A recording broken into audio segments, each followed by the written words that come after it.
How are we going to prove that sine squared minus 6 sine plus 9 all over sine squared minus 9 equals sine minus 3 over sine plus 3?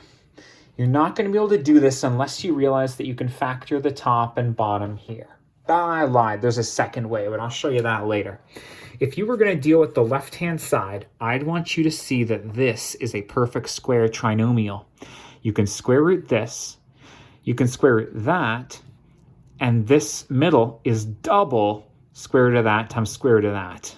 I know it's a minus, but that just means there's a minus in the middle of the binomial, which means that this whole thing factors to sine minus 3 all squared. See, the negative 3 squared gives the plus 9, the sine theta squared gives the sine squared, and the minus 6 sine comes from the fact that you have the O and the I of FOIL, the sine times the minus 3 and the minus 3 times the sine.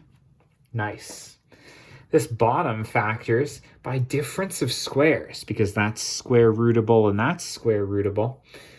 Difference of squares works with the square root of the first one, square root of the second one, and then the same thing, but with the sign flipped, one gets plus, one gets minus. That's what causes the middle to fall out or cancel differently from how it did here, where it combined.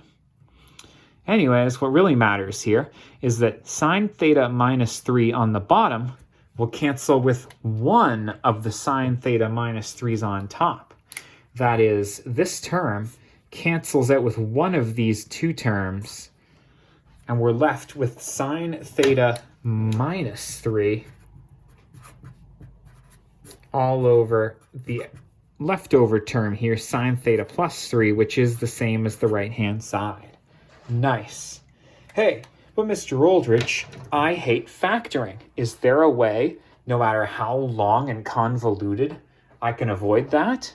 Well, yes, there is. Now note that you want this to be sine squared minus 9, but this is a regular sine and a plus 3.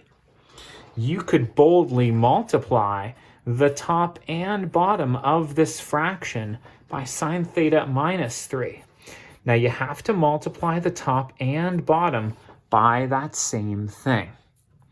Now we're actually going to multiply this out. Now remember, if you factored it, you're done. But if you're scared of factoring, watch this. We have to multiply these binomials by each other. Sine times sine gives me sine squared. Sine times negative 3 is minus 3 sine. Minus 3 times sine is another minus 3 sine. Negative 3 times negative 3 is plus 9. My bottom, sine times sine is sine squared. Sine times minus 3 is minus 3 sine. Plus 3 times sine is plus 3 sine. Plus 3 times minus 3 is minus 9. Oh boy, here we go. Do you see what just happened? Minus 3 sine and plus 3 sine cancel out on bottom.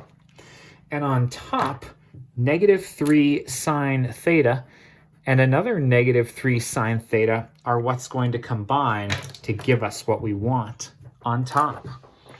This has worked out to sine squared theta minus 6 sine theta. Minus 3 minus another 3 takes you deeper into the negatives, plus 9. And the bottom, those middle terms canceled out to sine squared minus 9, the same as we have on the left-hand side. Oh, yeah. To celebrate, no matter which way you prefer it. Left side equals right side. Therefore, the sine squared of an angle minus 6 times the sine of that angle plus 9. All divided by the sine squared minus 9 will always turn out to be the same as sine minus 3 over sine plus 3. Oh, beauty. Best of luck. Under 5 minutes to do it 2 ways. My recommendation for you is to get good. Best of luck.